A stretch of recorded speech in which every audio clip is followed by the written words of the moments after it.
जय शिव। नमस्कार। मैं विज्ञान का छात्र रहा हूं। मेरे शुरुआती दौर में मेरे तार्किक बुद्धि ज्यादा रहे हैं।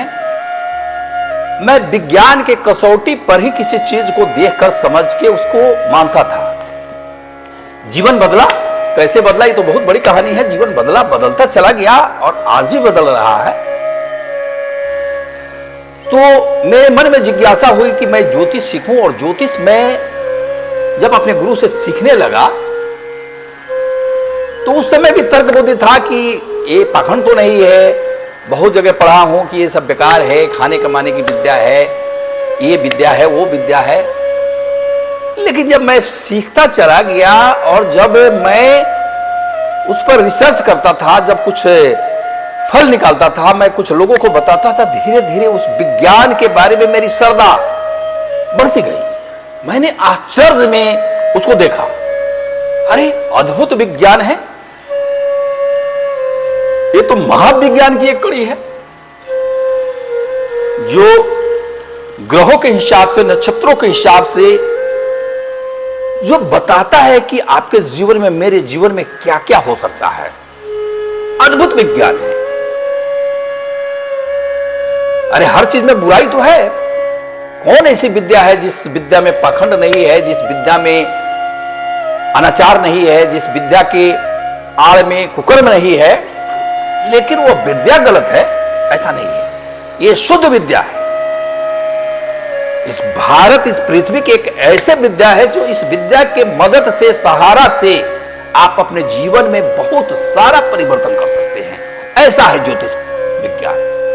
और ज्योतिष विज्ञान में मैं हस्तरेखा और जन्म पत्रिका के बारे में आपको बताऊंगा।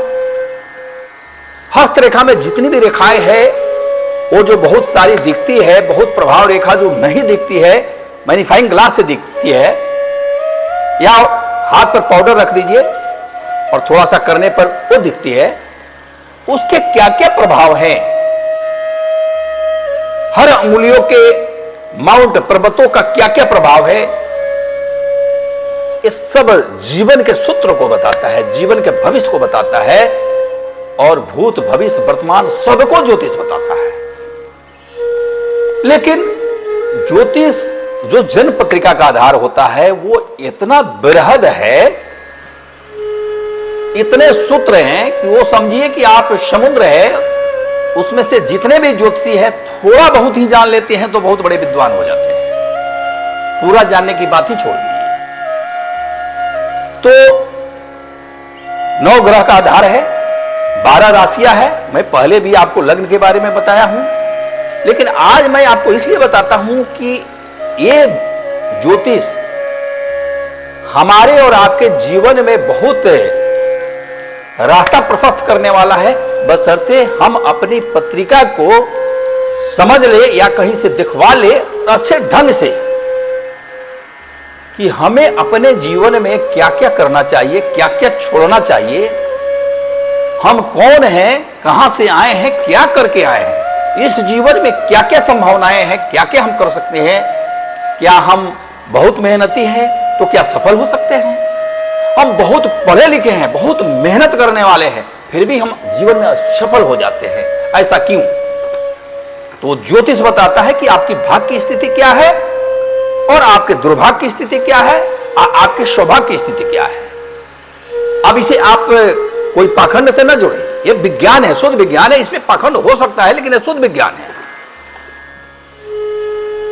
अब इसमें भी पाखंड फैलाने के लिए तो बहुत बड़ी बड़ी बात करके पैसे इधर उधर कर लेते हैं। मैं ना शुरू से ऐसा किया हूं, ना मेरा इसमें विश्वास है, मेरी इसमें पूर्ण श्रद्धा है, भक्ति है इस ज्योतिष में भी। मैं समझता हूं कि भगवान शिव का तीसरा नेत्र से जो ज्ञान प्राप्त होता है वो ज्योतिष है। तो मैं इसकी अच्छाई के बारे में बताऊंगा कि आप खुद से थोड़ा बहुत ज्योतिष का अध्ययन करें, अच्छे ज्योतिषी के संपर्क में जाएं, अपने जन्म पत्रिका को दिखाए। कभी कभी आपको वो दोष अच्छे बुरे जो पता चलते हैं उससे आपके जीवन संवर सकते हैं, बन सकते हैं। आपको अनुभव भी होगा, बहुत सारे लोगों को अनुभव भी होगा। ज्यादा रत्न नहीं पहनने चाहिए। कभी कभी किसी को कोई रत्न की जरूरत है, कभी कभी किसी को कोई पूजा पाठ की जरूरत है, कभी कभी कोई ग्रह शांति की जरूरत है। बराबर ऐसा नहीं होता है। अच्छे बुरे ग्रह आते हैं, चलते रहते हैं, जो नहीं मानते हैं उनके जीवन भी चलते रहते हैं। लेकिन इसकी सार्थकता उस समय बढ़ जाती है, यह सार्थक उस समय हो जाता है जब हम बहुत मरमाहत होते हैं, बहुत मुसीबत में होते हैं, बहुत बीमार होते हैं, कोई ऐसी विषम परिस्थितियों में फंस जाते हैं। तो वहां हम जब अपनी जन्मपत्रिका दिखाते हैं तो पता चलता है कि आपके यह ग्रह पूर्व जन्म के दोष के कारण इस जन्म में आपको यह चल रहा है जो आपको अनिष्ट कर रहा है। तो उसके परिमार्जन के लिए, उसके प्रायश्चित के लिए हम क्या कर सकते हैं, क्या करा सकते हैं, ये बहुत बड़ी चीज है और उससे राहत मिलती है। और सबसे बड़ी बात है कि जब हम किसी भी ईश्वर की उपासना में चले जाते हैं, अगर उससे पुकारते हैं, विनती करते हैं और उससे अपने गलतियों के लिए क्षमा मांगते हैं तो वह खुद मदद करता है और हम उस संकट से निकल जाते हैं। इसलिए ज्योतिष एक परम विद्या है, परम ज्ञान है। आप पूरी आस्था से किसी को दिखाएं, आप बिना आस्था से मत दिखाएं। और देखने वाला भी ऑनेस्ट हो, ईमानदार हो, बरगलाए नहीं, गलत ना करे, डराए नहीं, धमकाए नहीं। ज्योतिष में क्या है, लोग डरा देते हैं, 4-5 को सूत्र है, लोग बोल देते हैं आपका ये नहीं होगा तो आपका ये हो गया, आप ऐसा नहीं है तो ऐसा हो गया, आपके सारे काम बिगड़ जाते हैं, आपको अपजस मिल जाते हैं, आपके जीवन में बड़ा स्ट्रगल है, आप जो चाहते हैं वो नहीं मिलता है, आप बहुत उदार हैं लेकिन आपके साथ लोग जो है सो उदारता नहीं बरतते हैं। ये सब कॉमन चीज है जो सबके साथ घटता है। ये सूत्र नहीं, ज्योतिष बताता है कि आपके कितने संतान हो सकते हैं, कितने संतान हैं, आपके जीवन में अभी क्या चल रहा है, पहले क्या चला था, आप कौन है, आपका स्वभाव क्या है, आप गर्म हैं कि ठंडे हैं, कि आप विकृत बुद्धि के हैं, कि आपके सर में दर्द है, कि आपके पेट में दर्द रहता है, कि आपको यहां एक्सीडेंट हुआ है, कि आपको यहां दाग है। ये ज्योतिष बताता है। ज्योतिष सब चीज बताता है, लगभग सब चीज बताता है। तो अच्छे ज्योतिषी से सलाह लीजिए और जीवन में कभी कभी बार बार ज्योतिषियों के फेर में मत पड़िए, बार बार टिप्पण मत दिखाइए। कभी कभार इस ज्ञान का, इस ज्योतिष का मदद अवश्य लीजिए। जीवन में इसका मदद लेना ही चाहिए, लेकिन हर चीज में इसका मदद मत लीजिए। जब जरूरत समझ आए तो मदद लीजिए।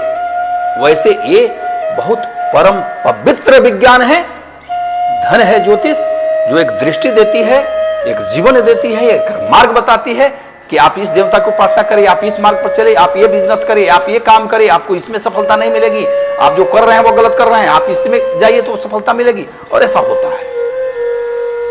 तो इसी के साथ ज्योतिष को समझिए और इस विज्ञान को समझिए। नमस्कार।